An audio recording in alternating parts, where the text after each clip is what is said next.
Uyum joyim deganlar, niyat qilganlar like bosib, kommentariyada o'zingizlar fikrlaringizni qoldirib ketinglar. Toshkent shahar Sergeli tumani shundoq 5-massivdan 200 metr ichkari kirganda oxirida shunda tupik ko'chada joylashgan, patkulch qilib 100% qilib bitirib beraman deyaptilar. Narxini sizlar uchun oldindan aytib o'tib ketaman. $185,000 deyaptilar. Ozgina o'tib beradigan joylar bor. Ko'rib turibsizlar, asfalt qilingan, shunda tupik ko'chada joylashgan xonadonimiz. Darvozalarni chiroylisidan baquvvatidan qo'yib qo'ygan ekanlar. Bardakka e'tibor bermaysizlar faqat. Bularni yig'ishtirib, gideta bir 25-30 kunda bitirib beraman deyaptilar xonadon egalari. Ko'ryapsizlar, navesimiz ostiga bemalol ikkita mashinalarni qo'yib qo'ysanglar ham bo'laveradi. Mana bu burchagimizga barbekyu zona qilib, chiroyli qilib beraman deyaptilar. O'zini saunzeli bor, joylashgan. Asosiy uyimiz, qaranglar, tashqi fasonlarni chiroyli qilib bitirib beraman deyaptilar. Asosiy ishimizdan shunday kirishimiz bilan xonadonimiz umumiy to'plipo radiator orqali isiydi. Ayollarimiz eng kerakli xonalardan bittasi oshxonamiz bo'lyapti. Qaranglar, fartuklarni qo'yib qo'yishgan kafillarni bemalol ovqatlanib turish uchun o'zini alohida joylariga ega. Panoramli o'zini oynalari bor. Qaranglar. Ozgina ishlari bor deyaptilar, endi bitirib beraman deyaptilar. Keyingi xonamiz, bu joyimiz, zalimiz bo'lyapti. Tashqari qaragan oynalar bor, chiroyli. O'zim uchun qurdim deyaptilar, sotish niyatim yo'q edi deyaptilar. Endi iloji yo'q, pul kerakligi uchun sotib yuboraman deyaptilar.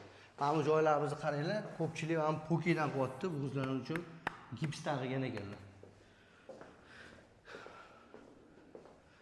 Birinchi etajimiz uchun mo'ljallangan, ota-onalarimiz uchun mo'ljallangan spalnyamiz bo'lyapti. Spalnyamizni qaranglar, katta havolanib turish uchun o'zini orqada joylari ham bor. Ochib qo'ysalar bemalol havolanib kirib turadi. Bu joyimizda spalnyamiz o'zini sanuzeli bor.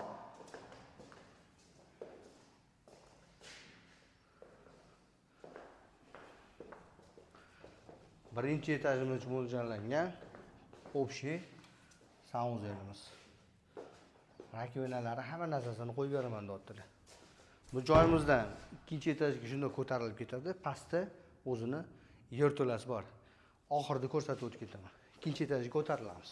Ikkinchi etajimizni qaranglar, zinadan chiqarishimiz chiroyli qilib lyustralar qo'yib qo'yganlar. Dekorativ oynalarga like bosib qo'ysanglar ham bo'ladi.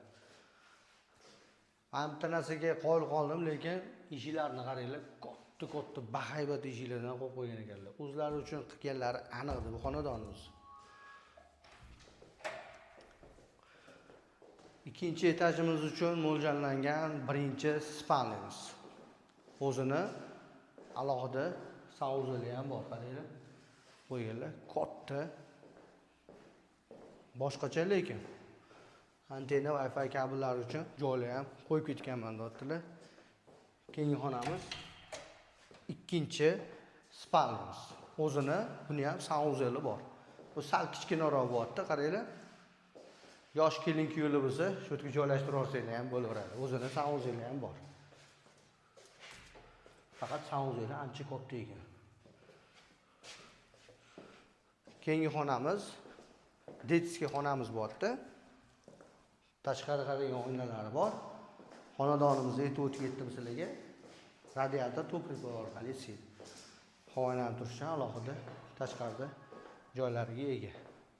Ikkinchi etajimiz uchun mo'ljallangan общий saunzelimiz qaranglar, katta, ancha bahaybat qilingan va zerikkan paytinglarda shunda mahallamizni ko'rib turish uchun balkon ham qo'yib ketishgan, qaranglar, atmosferani ochib qo'ysanglar, havo aylanib boshqacha bo'lib turadi. Yerto'lamizga cho'rishimiz bo'lyapti, qaranglar. Bu joyimizni ham bitta xona qilib qo'yibdilar.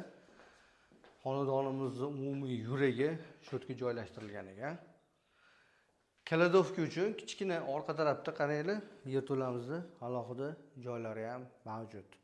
Agar kim ushbu xonadonimizga qiziqsa, pastda nomerlar qoldiramiz. Aloqaga chiqib, o'zingizlar chiroyli baraka qilinglar. O'zingizlar ehtiyot qilinglar.